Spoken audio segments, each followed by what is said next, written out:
Hello everyone, welcome back to my channel. Today we'll be learning the step-by-step summary of the poem The Triumph of Life by P.B. Shelley.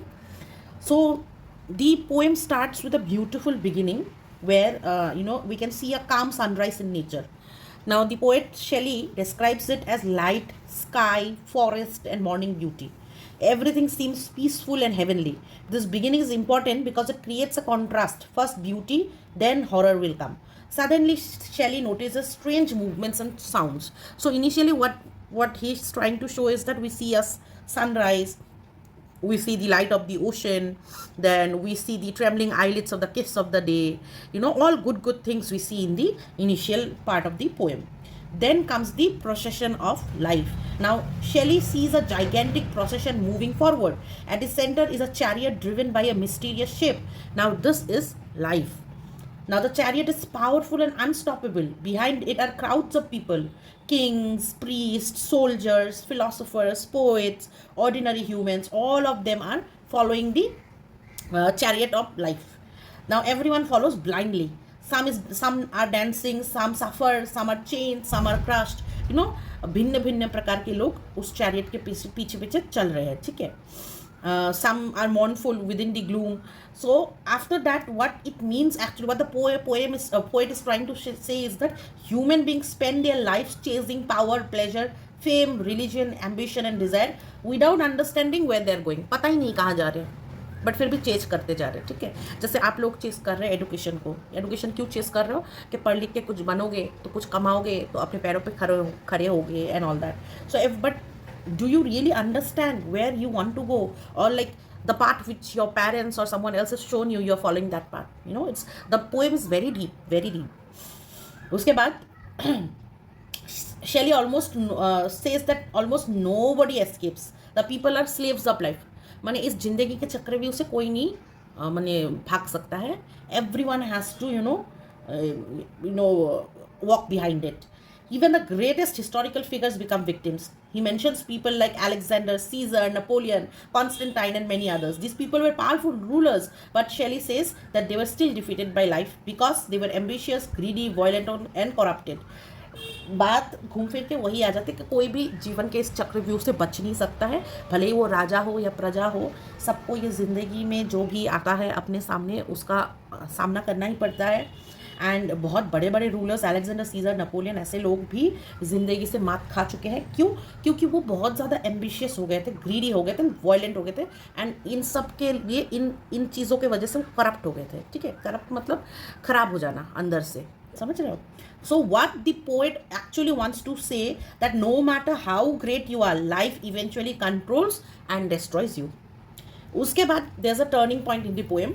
There is a personality, John Jacques Rousseau. He appears. Now the poet meets John Jacques Rousseau, the famous philosopher. Rousseau becomes the guide in the poem. And Shelley asks him certain questions. What were the questions? He asks Rousseau, what is life? जीवन क्या है? Why are humans suffering? हम क्यों भुगत रहे हैं? And why do people lose innocence? हम अपनी मासूमियत क्यों खो देते हैं? Rousseau explains that he too once searched for truth but finally became trapped by life. ना रूसो खुद बोलते मुझे तो खुद नहीं पता, मैं खुद तो इस जवाब के लिए घूम रहा हूँ, बट घूमते घूमते मैं खुद इस मोह माया के जाल में, इस जीवन के चक्रव्यूह में फंस चुका हूँ.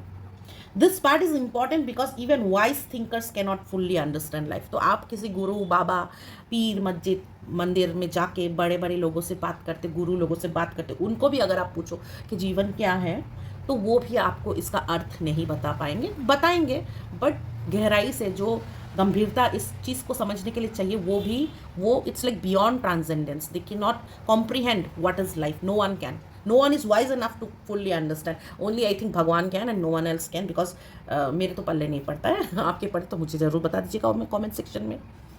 आगे चलते हैं. So what does life symbolize? Now this is the key to understanding the poem. जीवन क्या है? Life does not simply mean living. जीने को ही जीवन आप नहीं कह सकते हो. It symbolizes worldly temptation, maya, worldly temptation, प्रलोभन, illusion, माया, ambition, महत्वाकांक्षा रखना. सॉरी मेरी हिंदी थोड़ी ख़राब है, please be mindful of that.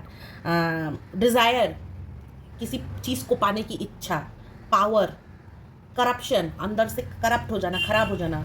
Societal pressure, माँ बाप का प्रेशर रहता है, स्पाउसेस का प्रेशर रहता है, जिम्मेदारियों का बोझ रहता है, and false happiness. So life means all of this thing: temptation, illusion, ambition, desire, power, corruption, social pressure, and false happiness. Now, Shelley believes that most people lose their purity because they get trapped in these things. So, life becomes almost like a dangerous force. इन सब में देखो, हमारा ना जो हिंदू धर्म में ये चीज़ बहुत अच्छे से समझाई गई है कि आप जो ये मोह माया के चक्रव्यूह में फंस जाते हो, इसके कारण हम मोक्ष प्राप्ति नहीं कर पाते, बैकुंठ नहीं जा पाते हैं. ठीक है, तो ऐसा ही कुछ शैली ने अपने पोएम में बोला है कि life is not only living, it symbolizes all these temptations, and so life becomes almost like a dangerous force you cannot escape. Okay, so this was the entire summary of the poem. Now we'll go into some themes of this poem. इस poem से बताना क्या चाह रहे हैं शैली, क्या theme है. तो पहला आप थीम लिख सकते हो, अगर एग्जाम में भी पूछ लिया आपसे कि right the themes of the poem Triumph of life, आप ऐसे लिखना कि पहला आप लिख सकते हो कि human beings lose innocence. What is one theme? that human beings lose innocence. Children are innocent. जो बच्चे होते हैं सब innocent होते हैं. But as people grow older, society changes them. They become selfish, ambitious, corrupted, unhappy. Shelley feels sad about it. Shelley को ये गुमार रहता है कि बच्चे जैसे innocent रहते हैं, हम adulthood में क्यों नहीं रह पाते, क्योंकि इतना हम में changes आ जाता है, हम इतना ज़िंदगी को जी लेते हैं कि वो एक्सपीरियंसेस ऐसा हो जाता है कि आप वो इनोसेंस को बरकरार रखना it's next to impossible. And out of 100 cases 99 cases में ऐसे ही होता है. Very few people who are as naive and as innocent as a child. The second theme you can write is power corrupts people. Again, same thing.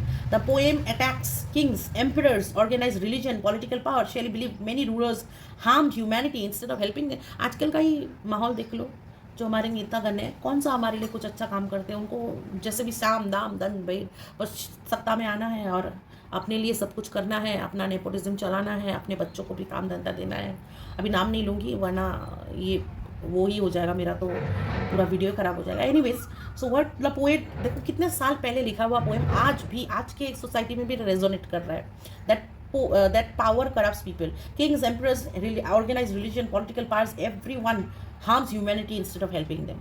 Then third theme you can write is nobody fully understands life. किसी को life के बारे में पूरा पता नहीं है. The poem keeps asking what is the meaning of life. ये पूछते ही रहेगा शैली कि बता तो दो लाइफ का अर्थ क्या है. But there is no clear answer. Answer देने से पहले वो खुद गुजर गए, क्या पता उनके पास था आंसर, हमें अब पता नहीं है, अब बट हमको तो ऐसे ही पढ़ना है. That mystery is one reason the poem feels philosophical and difficult. Then fourth आप थीम दे सकते हो कि illusion versus reality. People think they are free but actually they are controlled by desire, fame, money, ambition, social expectation. Shelley wants readers to wake up from these illusions. Then very simply the themes are over. Now very simply please understand what the poem is all about and what is the triumph of life about. The poem shows how human beings are controlled and corrupted by worldly life, ambition, desire and illusion. यही है पूरा poem का सार ही, यही है कि human beings are controlled and corrupted by worldly life, ambition, desire and illusion. ठीक है. अच्छा, आपके लिए पोएम क्यों इंपॉर्टेंट है? Because the poem is admired because its imagery is very grand. बहुत अच्छे से इमेजरी को अच्छे से मतलब दिखाया गया है, बताया गया है. और आप जब पढ़ोगे इसको यू विल ऑल्सो फील, वैसे तो बहुत लंबी है, पढ़ना तो बहुत ही मुश्किल है, but I won't demotivate you guys. You should at least give it one reading तो आप दे ही सकते हो. ओके. और आइडियाज़ बहुत डीप है इस पोएम में, इमोशंस भी बहुत पावरफुल है, खतरनाक इमोशंस एकदम. मतलब ऐसे ऐसे सवाल पूछ लिए, मतलब बड़े बड़े दिग्गजों के पास ऐसा जवाब ना मिले आपको. And it ask universal questions about human existence. So final understanding क्या रहेगी हमारे पोएम की कि ये पोएम एक ड्रीम की तरह है, एक वार्निंग की तरह है एंड एक फिलोसॉफिकल क्वेश्चन की तरह है. और शैली भीड़ से अलग खड़े हुए हैं एंड वो यही प्रश्न क्वेश्चंस पूछ रहे कि why are human suffering like this. क्या वजह है हम इतना